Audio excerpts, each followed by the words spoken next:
சாதாரணமா கர்வம் எப்படி வரும்னா, தன் பழைய நிலைமையை மறக்கிற போது கர்வம் வரும். வாங்க, உபாகமத்தின் புத்தகம் 8வது அதிகாரம் 10வது வசனத்திலிருந்து வாசிக்கிறேன். உபாகமம் 8:10. ஆகையால் நீ புசித்து திருப்தி அடைந்திருக்கையில் உன் தேவனாகிய கர்த்தர் உனக்கு கொடுத்த நல்ல தேசத்துக்காக அவரை என்ன செய்யணுமா? ஸ்தோத்தரிக்க கடவாய். நீ புசிக்கணும், திருப்தியா இருக்கணும். தேவன் உனக்கு அருளி இருக்கின்ற ஒவ்வொரு ஆசீர்வாதங்களுக்காக நீ செய்ய வேண்டியது என்னவென்றால், தேவனை ஸ்தோத்தரிக்க வேண்டும். இதைத்தான் தேவன் விரும்புகிறார். இன்று நீ பெற்றிருக்கிற எல்லாவற்றையும் கொடுத்தது தேவன். நீ ஆரோக்கியமா இருக்கிறியா, அதை அருளியவர் தேவன். அப்ப தேவன் என்ன செய்யணும்? ஸ்தோத்தரிக்கணும். தேவன் உனக்கு ஒரு நல்ல வேலை கொடுத்திருக்காரா? என்ன செய்யணும்? தேவனை ஸ்தோத்தரிக்க வேண்டும். தேவன் உனக்கு அதிகாரத்தை, ஆரோக்கியத்தை, அழகை, அந்தஸ்தை அருளி இருக்கிறாரா? என்ன செய்ய வேண்டும்? தேவனை ஸ்தோத்தரிக்க வேண்டும். தேவன் எதிர்பார்ப்பது அதைத்தான்.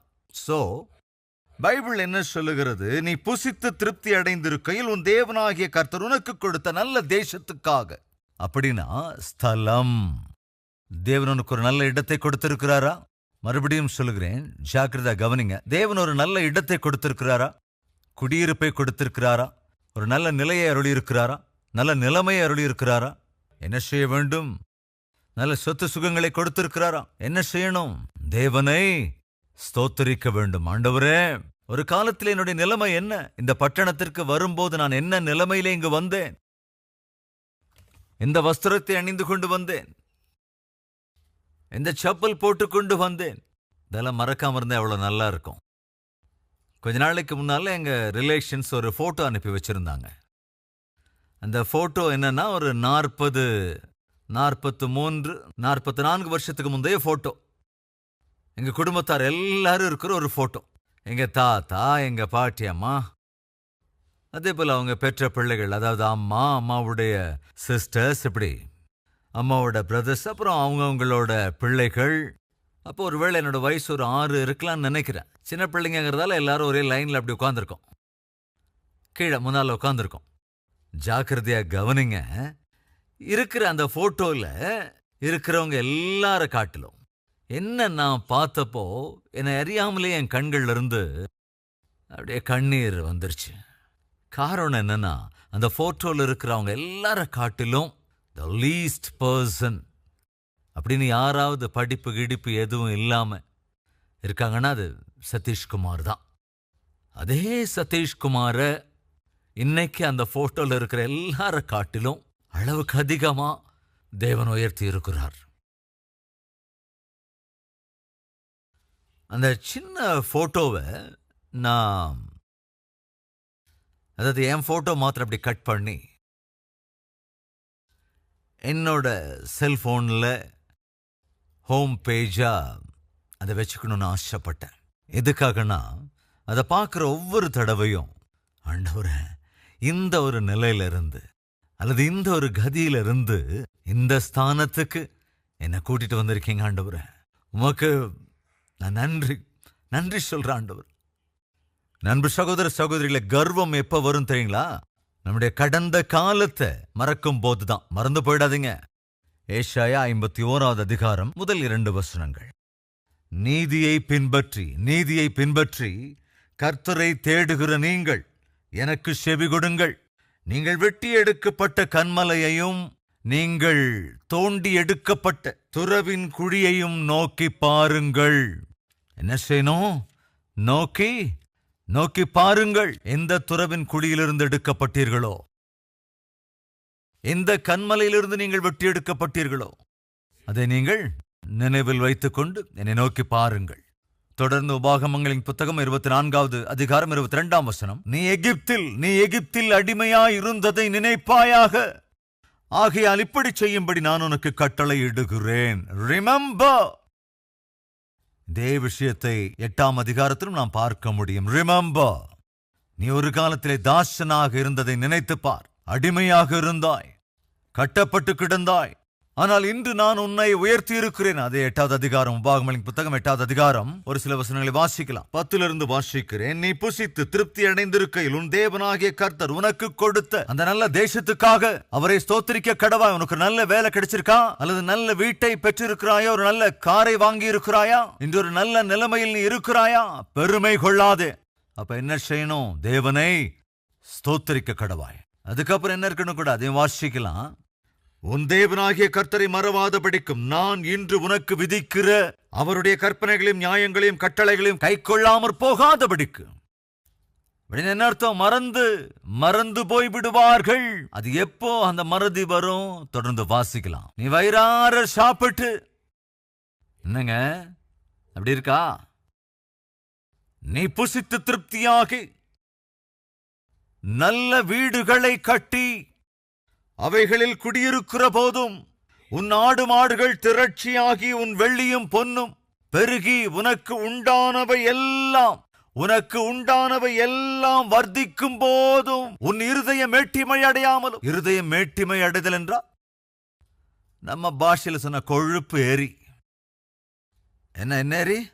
கொழுப்பு ஏறி போய் ஒரு நல்ல வீட்டை வாங்கிட்டதுனால அல்லது ஒரு நல்ல கார் வாங்கினதுனால உன்னுடைய சொத்து சுகமெல்லாம் வளர்ச்சி அடைஞ்சுக்கிட்டே இருக்கிறதுனால தேவன் நல்ல ஆரோக்கியத்தையும் ஆஸ்தி அந்தஸ்தையும் கொடுத்திருக்கிறதுனால நீ கொழுப்பு பிடிச்சு தேவனையே மறந்து போவாய் என்றால் தேவன் என்ன செய்வார் தெரியுமா? அழித்து போட்டு விடுவார். என் அன்பு சகோதர சகோதரிகளே, ஒரு காலத்துல நாம இப்ப இருக்கிற பட்டணத்துக்கு வரும்போது நம்ம நிலைமை அவ்வளவு நல்லா இல்ல. இன்றைக்கும் சில பேருடைய நிலைமை இன்னைக்கு கூட நல்லதா இல்ல. யாருடைய நிலைமைகள் நாளில நல்லா இல்லையோ சோர்ந்து போயிடாதீங்க. ஹைதராபாத்துக்கு வந்தபோது என் நிலைமை கூட ரொம்ப மோசமா இருந்தது. தனியாளதாங்க வந்தேன். கையில் ஒரு பெட்டியோட வந்து சேர்ந்தேன். ஒரு பெட்டு ஒரு பில்லோட வந்து அதான் என் நிலைமை. இன்னைக்கு கவனிங்க, அவ்வளவு எளிய நிலையில் இருந்த சதீஷ்குமாரை லட்சக்கணக்கானோருடைய குடும்பங்களிலே ஒரு மேய்ப்பனாக, ஒரு அண்ணனாக, ஒரு மகனாக தேவன் ஏற்படுத்தி கொண்டார். என்னை ஆசீர்வதித்த தேவனே இந்த கஷ்டங்களை எதிர்கொண்டிருக்கின்ற அன்பு சகோதர சகோதரிகளே உங்களையும் உயர்த்துவார். அதுல எந்த சந்தேகமும் இல்லை. இன்னைக்கு நம்மள சில பேர் உயர்த்தப்பட்டிருக்கீங்க. கடந்த சில வருஷங்களுக்கு முன்னால் உங்களுக்குன்னு சொந்த வீடு இல்ல, இன்னைக்கு சொந்த வீடு இருக்கு. சொந்தமா கார் இல்ல, இப்ப கார் வாங்க முடிஞ்சிருக்கு. ஒரு காலத்துல பேங்க்ல பேலன்ஸே இருக்காது, ஆனா இப்போ பேங்க்ல ஓரளவுக்கு பிக்ஸட் டெபாசிட் செய்ய முடிஞ்சிருக்கு. ஒரு காலத்துல எப்ப பார்த்தாலும் யாருகிட்டயாவது கேட்க வேண்டிய நிலை இருந்தது, ஆனா இன்னைக்கு யாருகிட்டையும் கேட்காம தேவைப்பட்டா அடுத்தவங்களுக்கு உதவுற நிலைமைக்கு தேவன் உயர்த்தி இருக்கிறார். அப்ப என்ன செய்யணும்? கர்வப்படணுமா? ஸ்திரப்பட்டாச்சு, பெருமைப்படலாமா? ஆரோக்கியம் கொஞ்சம் இப்போ சரியாயிடுச்சு, மறுபடியும் போய் பாவம் பண்ணலாமா? பினான்சியல் ஸ்டேட்டஸ் கொஞ்சம் செட்டில் ஆயிடுச்சு, மறுபடியும் ஊர் சுத்த கிளம்பிடலாமா? தேவனை மறந்து போய் தேவனை விட்டு விலகி இன்று உன்னுடைய நிலையின் அடிப்படையில், நிலைமையின் அடிப்படையில் அல்லது சம்பாத்தியத்தினால், ஸ்தானத்தினால் தேவனை விட்டு விலகி உலக பிரகாரமான வாழ்க்கை வாழ நினைத்தால் என்ன நடக்கும்? நல்லா இருக்க முடியாது. அதுதான் சொல்ல வர. நான் அருளிய ஆசீர்வாதங்களை உங்கள் இருதயத்திலே நீங்கள் நிலையாமற் போனால், அதாவது கர்வம் வந்துருச்சுன்னா, 2 நாளாகமம் 26வது அதிகாரம் இங்கே பெருமை வந்த கர்வப்பட்ட மனிதனை குறித்து எழுதப்பட்டிருக்கிறது பார்க்கலாம்.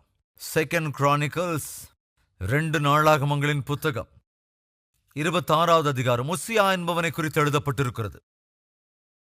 4 மற்றும் 5 வசனங்கள். அவன் தன் தகப்பனாகிய அமத்சியா செய்தபடியெல்லாம் கர்த்தரின் பார்வைக்கு செம்மையானதை செய்து. அற்புதமான வார்த்தை. கர்த்தரின் பார்வைக்கு, மனிதர்களின் பார்வைக்கு அல்ல. நம்ம மனிதர்களுடைய பார்வைக்கு நல்லவங்களா, ஆவிக்குரியவர்களா, பெரிய பக்திமான்கள் மாதிரி நடிக்க முடியும், நடிச்சு நம்ப வைக்கவும் முடியும். ஆனால் தேவனுக்கு முன்னால அப்படியெல்லாம் நடிப்பது சாத்தியம் அல்ல. சகோதரியை கவனிக்கிறியா? சகோதரனை கேட்கிறியா? மனுஷனை நீ ஏமாத்திடலாம், தேவனை ஏமாற்றுவது சாத்தியம் அல்ல. மனிதனை நம்ப வைத்து விடலாம், தேவனை நம்ப வைப்பதோ, அதுபோல் மனிதர்களுக்கு முன்பு நடிப்பது சாத்தியம், தேவனுக்கு முன்பு நடிப்பது சாத்தியமே அல்ல. உசியா கர்த்தருக்கு முன்பாக உத்தமமான வாழ்க்கை வாழ்ந்தானாம். அற்புதமான வார்த்தை. தான் ராஜாவாக ஆளுகை செய்து கொண்டிருக்கிற போதும், தன் கையில் அதிகாரம் இருக்கிற போதும், அந்தஸ்தில் இருக்கிற போதும், ஆஸ்தி கூடிக்கொண்டே இருக்கிற போதும் எல்லோரையும் ஆளுகை செய்கிற ஒரு ஸ்தானத்தில் இருக்கிற போதும் கூட தேவனுக்கு முன்பாக வந்து தன்னுடைய கஷ்டங்களை எல்லாம் பகிர்ந்து கொள்ளுவான். தேவ சன்னதிக்கு வந்து, ஆண்டவரே, ஐயா, நீர்தான் எனக்கு ஆதாரம், ஐயா, என்னுடைய சிங்காசனம் அல்ல, நீர்தான் எனக்கு ஆதாரம் ஆண்டவரே. அப்படி நான் அன்று தேவனை தேடினவன், தேவனுடைய உதவியை கேட்டுக்கொண்டே இருந்தவன். ராஜாவாக இருந்த போதும் கூட தான் அந்த ராஜ்யத்தை ஆளுகை செய்ய ஆரம்பித்த போது தேவ சன்னதிக்கு வந்து அவரை தேடிக்கொண்டே இருந்தவன். அதையும் கூட நாம் வாசிக்கலாம். 5வது வசனம். தேவனுடைய தரிசனங்களில் புத்திமானாயிருந்த சகரியாவின் நாட்களிலே தேவனை தேட மனதாயிருந்தான். யாருங்க? ராஜா தேவனை தேட மனதாயிருந்தான். தன்னுடைய புத்தி பலத்தையோ அல்லது யுத்தி பலத்தையோ அல்லது சரீர பலத்தையோ அல்லது சேனையின் பலத்தையோ அல்லது பண பலத்தையோ அவன் சார்ந்திருக்கவில்லை, தேவனை சார்ந்திருந்தான். அதன் பலன் என்ன? அவன் கர்த்தரை தேடின நாட்களில் தேவன் அவன் காரியங்களை வாய்க்கச் செய்தார். எவ்வளவு அற்புதமான வார்த்தை. இன்று நீ என்ன வேலையில இருக்கிறாய்? அரைகுறையான சம்பளம் வாங்குகிற வேலையில் இருக்கிறாயா? அல்லது ஆடம்பரமாக வாழ்கிற ஒரு வாழ்க்கைக்கு போதவே போதாத சம்பளம் வாங்கி கொண்டிருக்கிறாயோ தெரியாது. அவனுங்க உத்தியோகத்துல வருகிற வருமானம் ஒருவேளை போதாம இருக்கலாம். உன்னுடைய செலவுகளுக்கு மிஞ்சின சம்பாத்தியம் ஒருவேளை உனக்கு இருக்கலாம். என்னுடைய கேள்வி, என் அன்பு சகோதரனே, சகோதரியே, தேவன் உன்னை ஆசீர்வதிக்கிற போது, உத்தியோகத்துல, வியாபாரத்துல, விவசாயத்துல, படிப்புல, அறிவியல, வைத்தியத்துல தேவன் உன்னை ஆசீர்வதிக்கிற போது தேவனை விட்டு விலகிடாத. உபவாச ஜெப கூடுகைக்கு வாங்க அப்படின்னு அழைச்சா யாரெல்லாம் வருவாங்க தெரியுமா? சொல்லுவாங்க, உத்தியோகம் இல்லாதவங்க, கடன் பிரச்சனையால தவிச்சுக்கிட்டு இருக்கிறவங்க, ஆரோக்கியம் சரியில்லாதவங்க, குடும்பத்துல பிரச்சனைகளால தவிச்சுக்கிட்டு இருக்கவங்க, இவங்க தாங்க அதிகமா வர்றாங்க. ஆக்சுவலா வர வேண்டியவங்க யார் தெரியுமாங்க? கொஞ்சம் யோசிச்சு பதில் சொல்லுங்க. ஆக்சுவலா வர வேண்டியவங்க யாருங்க? ஆண்டவரே, ஒரு காலத்துல நான் வேலை இல்லாம தவிச்சுக்கிட்டு இருந்தப்போ நீங்க எனக்கு உத்தியோகத்தை கொடுத்தீங்க ஆண்டவரே, அதுக்காக நன்றி இருதயத்தோட உங்க சன்னதிக்கு வருவேன் ஆண்டவரே. நான் வரணுமா இல்லையா? கர்ப்ப பலன் இல்லாத போது நீர் எனக்கு பிள்ளையை கொடுத்தீர் ஆண்டவரே, நன்றி இருதயத்தோடு உங்க சன்னதிக்கு வந்து உண்மை ஆராதிக்க வேண்டிய பொறுப்பு எனக்கு இருக்கிறதுன்னு சொல்லணுமா இல்லையா? ஆரோக்கிய குறைவனால கஷ்டப்பட்டுக்கிட்டு இருந்தப்போ ஜெபம் செய்த போது தேவன் உனக்கு சுகத்தை தந்த போது நீ என்ன செய்யணும்? தேவ சன்னதிக்கு வந்து அவரை ஆராதிக்கணுமா இல்லையா? வேலையை கொடுத்திருப்பதனாலே, பிள்ளைகளை கொடுத்திருப்பதனாலே, ஆரோக்கியத்தை அருளி இருப்பதனாலே, எல்லாவற்றையும் கொடுத்ததுனால நீ என்ன செய்யற? அவரை விட்டு அப்படியே விலகி போற. அது நல்லது இல்ல.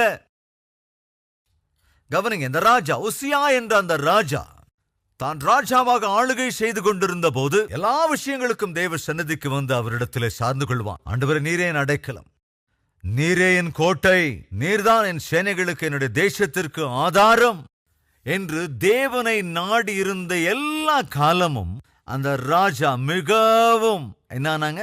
வர்த்தியானான், ஆசீர்வதிக்கப்பட்டிருந்தான். சகோதர சகோதரிகளே, நீங்களும் ஆசீர்வதிக்கப்பட விரும்புகிறீர்களா? வர்த்திக்கணும்னு விரும்புறீங்களா? அநேகருக்கு ஆசீர்வாதகரமா மாறணும்னு ஆசைப்படுறீங்களா? அதற்கான ஒரே ஒரு சீக்ரெட், அது என்னன்னா கவனிங்க, ஜீவனுள்ள தேவன் மீது சார்ந்து கொண்டு அவரையே தேடுவதுதான். மனிதர்களை நம்புவதை பார்க்கலும், ராஜாக்களை நம்புவதை பார்க்கலும் கர்த்தரின் மீது பற்றுதலாய் இருப்பதே நலம்.